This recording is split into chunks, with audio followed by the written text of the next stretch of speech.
इहाँ राज हमार चलल बाया हमारे ही चली।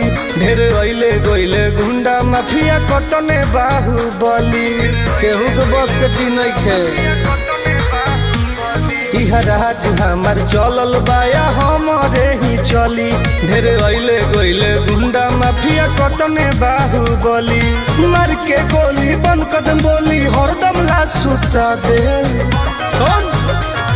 माहौल जवन बदली ओहके दुनिया से उठा दे। माहौल जवन बदली ओहके दुनिया से उठा दे।